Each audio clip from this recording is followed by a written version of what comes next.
नमस्कार, आप देख रहे हैं खबर 100। मैं हूं आपके साथ राहुल मौर्य। आइए रुख करते हैं इस वक्त की बड़ी खबरों की ओर, लेकिन उससे पहले एक नजर हेडलाइंस पर। और क्राइम ब्रांच ने की बड़ी कार्यवाही, 2 फैक्ट्रियों पर की छापामार कार्यवाही। नकली गुटखा पाउच के साथ 7 आरोपियों को किया गिरफ्तार। बदनावर में शराब फैक्ट्री से परेशान हो चुके ग्रामीणों का पानी पीना हुआ मुश्किल। जिला मुख्यालय में निराकरण की लगाई गुहार। इंदौर में बदमाशों ने बेखौफ होकर चलाई गोली। घटना में टायर व्यापारी नरेंद्र हुआ घायल। पुलिस कर रही अज्ञात बदमाशों की तलाश।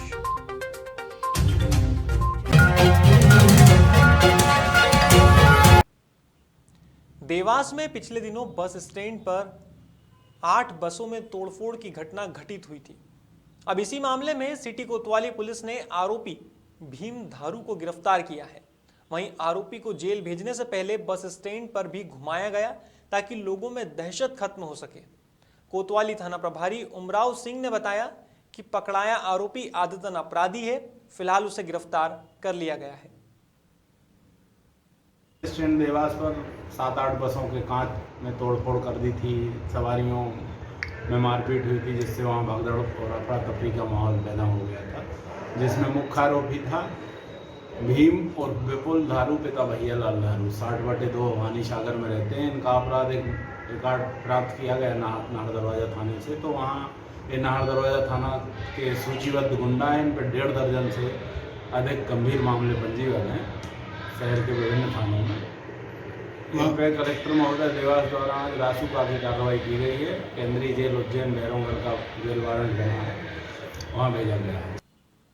इंदौर क्राइम ब्रांच ने बड़ी कार्यवाही करते हुए नकली गुटखा पाउच बनाने वाली 2 फैक्ट्रियों पर छापामार कार्यवाही की है।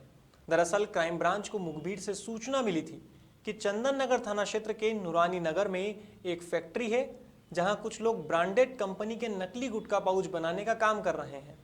इस सूचना के आधार पर पुलिस मौके पर पहुंची और एक आरोपी सहित नकली गुटखे पाउच बरामद किए। इतना ही नहीं, पूछताछ के दौरान सामने आया कि धार में भी इसी तरह से एक फैक्ट्री चलाई जा रही है। ऐसे में पुलिस ने आरोपी की निशानदेही पर छापामार कार्यवाही की और मौके से 6 अन्य आरोपियों को भी गिरफ्तार किया। साथ ही दोनों फैक्ट्रियों को सील किया है। अब पुलिस पकड़े गए सभी आरोपियों से पूछताछ कर रही है। टीम ने एक बहुत ही अच्छा काम किया है और करीब 1 करोड़ से ज़्यादा कीमत का नकली गुटखा, जो कि ब्रांडेड कंपनी के गुटखे ये लोग बना रहे थे और बना करके मार्केट में सप्लाई कर रहे थे, उसको पकड़ने में सफलता अर्जित की है। और इसमें जो है कुल 7 आरोपी हैं, जिसको जो क्राइम ब्रांच ने इसमें राउंड अप किया है इनको। और इनसे जो है जहाँ पे ये फैक्ट्री इनकी चल रही थी, एक फैक्ट्री इनकी जो चंदन नगर थाना क्षेत्र है, नूरानी नगर, वहाँ पे चल रही थी। और वहाँ पे जब दबिश दी गई तो ये पूरा ये करिकुलम निकल करके सामने आया और उसमें से जब ये एक आरोपी को पकड़ा गया और पकड़ करके उससे पूछताछ की गई तो ये बात पता चली कि इसी तरह का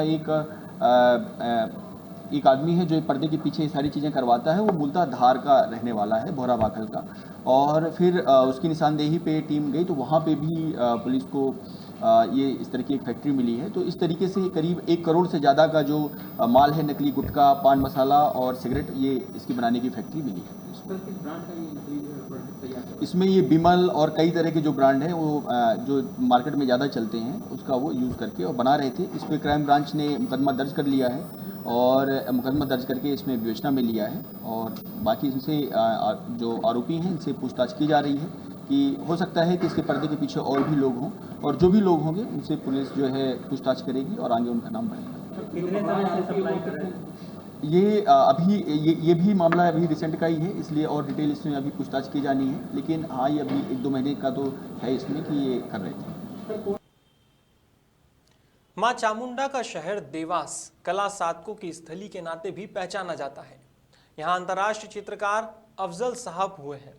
फक्कड़ स्वभाव वाले रंगों के चितेरे अफजल साहब ने करीब 52 साल पहले अपनी बहुआयामी चित्रकारी के माध्यम से शहर का नाम देश और दुनिया में रोशन किया था। अब चित्रकार अफजल साहब के घराने की तीसरी पीढ़ी में उनके पोते शादाब खान और पोती आमेला खान शहर के नाम को गौरवान्वित कर रहे हैं। इसी कड़ी में 3 दिवसीय चित्रकला प्रदर्शनी लगाई जा रही है। युवा कलाकार शादाब खान और आमेल खान के चित्रों की प्रदर्शनी 1 अक्टूबर से 3 अक्टूबर तक हर शाम 5 बजे से रात 10 बजे तक खुली रहेगी। ये पेंटिंग की प्रदर्शनी 1 अक्टूबर से चलेगी 3 अक्टूबर तक। और इसमें विशेषता ये है कि ये अफजल सर के परिवार के जो 2 बच्चे हैं नवोदित युवा कलाकार, ये अपने 2 अलग अलग फन को प्रस्तुत कर रहे हैं, जिसमें एक तो रंग और ब्रश का खेल है, दूसरे में वेस्ट पेपर का यूज़ किया गया और 2 पेपर वेस्ट पेपर से कोलाज पेंटिंग तैयार की गई है आमेला खान के द्वारा, जो अपने आप में विशेषता लिए हुए हैं, जिसमें बिना रंग और ब्रश के साथ काम किया गया है। जी, हम देवास कलाविधि का देवास ग्रुप से जुड़े हुए हैं। ये एग्जीबिशन 21वीं पुण्यतिथि के अवसर पर लग रही है, जो अफजल सर की आने वाली है। हम उनके ही फैमिली से बिलोंग करते हैं, हम उनकी पोता पोती हैं। और ये एग्जीबिशन 1 अक्टूबर से लेकर 3 अक्टूबर तक रहेगी और इसमें आमेला खान और शादाब खान का वर्क रहेगा।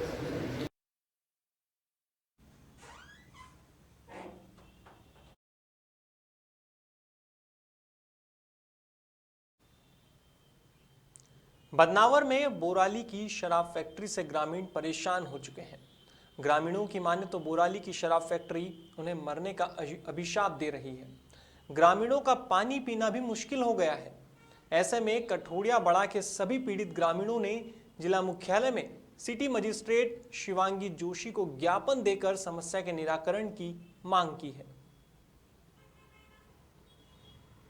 मुख्य रूप से समस्या हमारे यहाँ गांव में यह है कि हमारे जो बच्चे हैं उन लोगों को ज़्यादा चर्म रोग, सभी जो भी जनजीवन अस्त व्यस्त है, साथ में पथरी की शिकायत और पीने योग्य पानी जो सबसे मुख्य आवश्यकता है शरीर में, सुबह उठते से ही जो आवश्यकता लगती है वो पानी की है, खेती की, हम लोग किसान हैं सभी, वो समस्या हम लोगों को ज़्यादा है। पानी हमारा पूरा दूषित हो चुका है, प्रदूषित हो चुका है और हम ये संज्ञान में यही देने आए थे कि हम लोगों को पानी की व्यवस्था हमारी ठीक की जाए।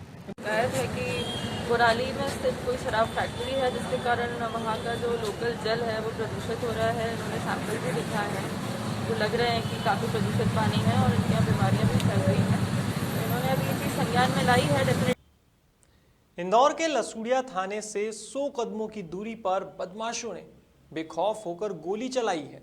यहाँ मामूली विवाद के चलते उज्जैन के टायर व्यापारी नरेंद्र पर बदमाशों ने जानलेवा हमला कर दिया। बताया जा रहा है कि जब नरेंद्र अपनी दुकान बंद कर घर जा रहा था तभी यह घटना हुई है। फिलहाल दुकान के नौकरों की मदद से नरेंद्र को निजी अस्पताल में भर्ती कराया गया है, जहां नरेंद्र की हालत खतरे से बाहर बताई जा रही है।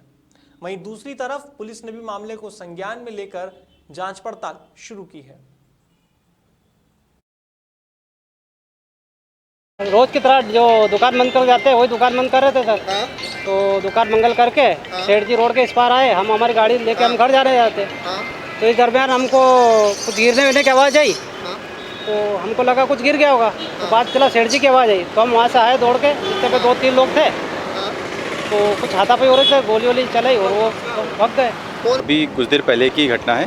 प्रारंभिक तौर पर ये बात सामने आ रही है कि नरेंद्र नाम के ये व्यापारी हैं, सामने इनकी दुकान है, अपनी कार के पास जा रहे थे तो एक व्यक्ति इनके पास पहुंचा और बहुत तेज़ चल रहे उस तरह की बात कुछ बोलकर और इनके ऊपर किसी तरह का फायर किया है। किस तरह का फायर किया इस बात की भी जांच की जा रही है। गोली उनके हाथ में लगी है और अभी बॉम्बे हॉस्पिटल एडमिट हैं। सर क्या लग रहा है मामला कोई आपसी है? हाँ, जिस हिसाब से अभी प्रारंभिक पूछताछ की जा रही है उसमें संभवतः ये एंगल है कि कोई पुरानी किसी बात पर से हो सकता है। सर ये क्या बैकग्राउंड है, क्या लगता है, क्या करता है जो घायल है? जिनको ये घायल हैं ये इनका MRF टायर की दुकान है। फिलहाल खबरों में बस इतना ही। देश और दुनिया की तमाम खबरों के लिए देखते रहिए खबर 100, जनता की बुलंद आवाज।